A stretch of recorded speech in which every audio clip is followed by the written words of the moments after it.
What's up, Laker fans? Happy Mamba Day. In this video, we take a trip down memory lane to celebrate and break down some of Kobe's greatest game winners. He hit his first one during the 2000 playoffs in Game 2 of the Lakers series against the Phoenix Suns. His teammates flatten out along the baseline so they can maximize the space that Kobe has to work with as he isolates against Jason Kidd. Kidd was one of the best perimeter defenders in the NBA at the time, but Kobe beats him by selling his drive right, which gets Kidd to turn his hips. That's what Kobe was setting him up to do, so he plants his foot and crosses back over to his left. That earns the advantage, but Rodney Rogers slides over to help cut off his driving lane.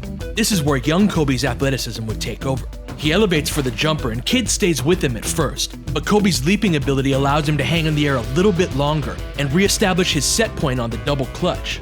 By this point, Kidd is already on his way back down to the ground, and now Kobe has a cleaner look.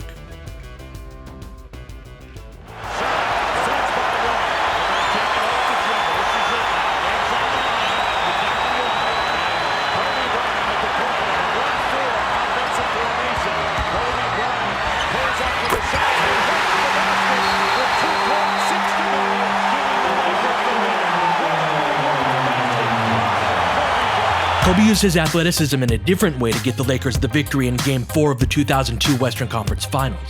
The game is tied at 85 and Kobe's running the clock down to try to get the last shot. Then he tries the same right-to-left crossover he used against Kidd, but Bruce Bowen pokes it away.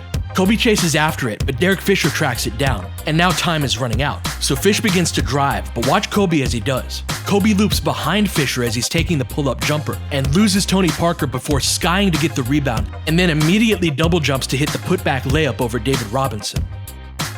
Here you can see that as soon as Parker turned his head, Kobe cut to the basket, and essentially used Fisher as a screen to get himself open. Then he corralled the one-handed rebound after full extension.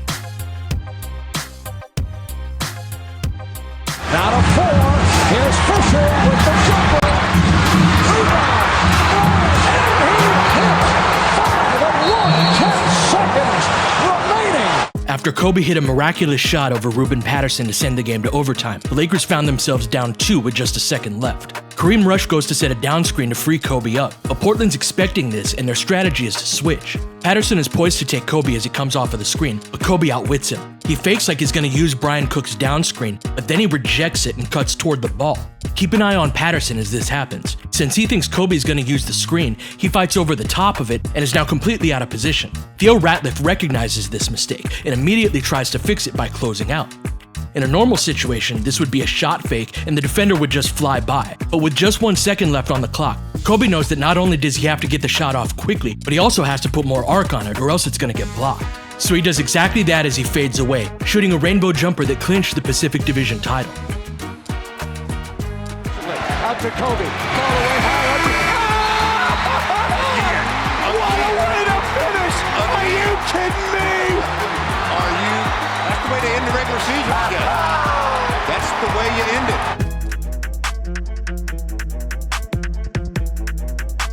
it. Pull-up jumpers off hard dribble pickups were Kobe's go-to shots on game winners.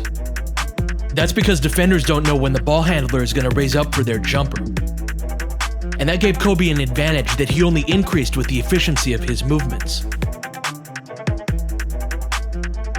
Having a go-to shot like that comes in handy in the more chaotic basketball situations, like after he gained control of a jump ball in overtime of Game 4 against the Phoenix Suns in 2006. The defense frantically retreats, but as soon as they get set, all eyes turn to Kobe. Boris Diaw steps up as a help defender, so Kobe knew what he had to do to get off a quality shot. You can see him seeking out this spot on the floor at the very beginning of the play, because he knew that was going to be the best look he was able to get considering the time and situation. Walton can tip it. Bryant with the save. Oh, you got to get a shot here. Final seconds. Bryant for the win. Bang!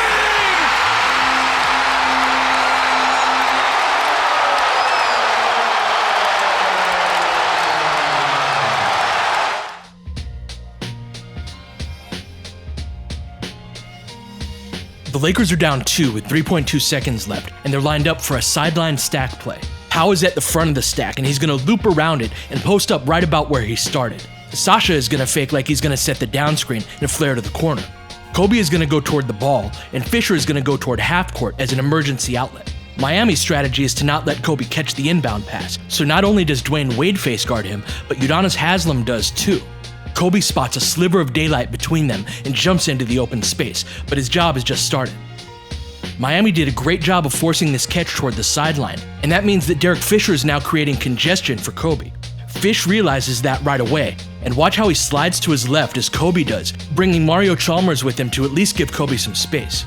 But there's just not time to create a quality look, so all Kobe can do is go over the top of Wade while drifting left. I just had to get open at all costs because we had no more timeouts left. I caught the ball out a lot further than I would like, and what can I say? I just hit a lucky shot.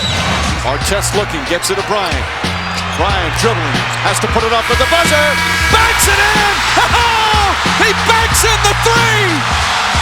And the Lakers win the game!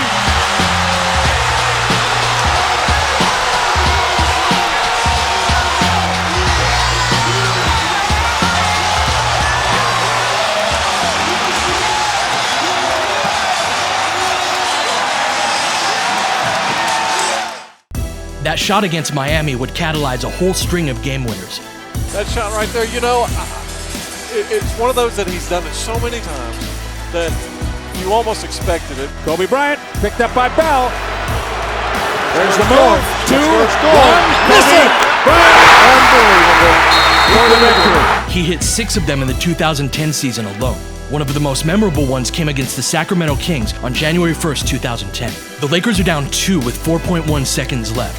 The play begins with the ball being inbounded to Powell, and Kobe rocks Sergio Rodriguez with a back screen.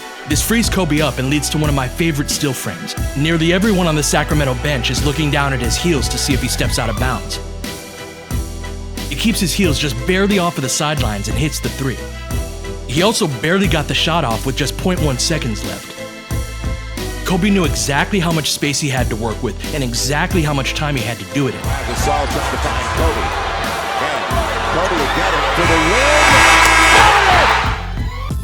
That type of space wasn't available against the Celtics, who knew Kobe's tendencies inside and out after game planning for him in the 2008 finals. Watch how Ray Allen tracks Kobe the entire play, but Kobe still found a way to capitalize on a small mistake.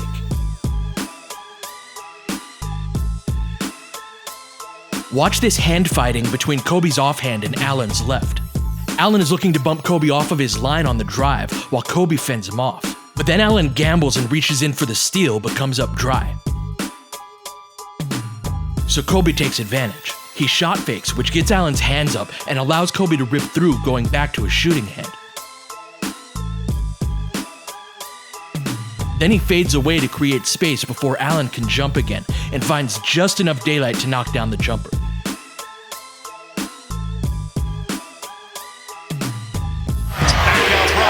Shot clock at 7.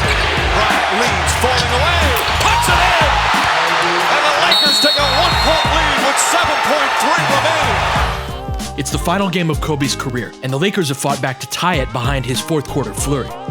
He brings the ball up the middle of the court as Julius Randle sprints to set a screen that sends him left, but that's only a setup to draw the defender.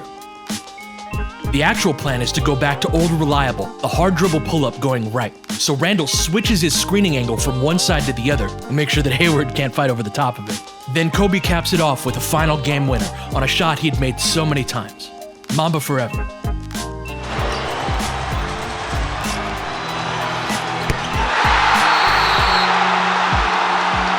Thank you guys so much. I love you.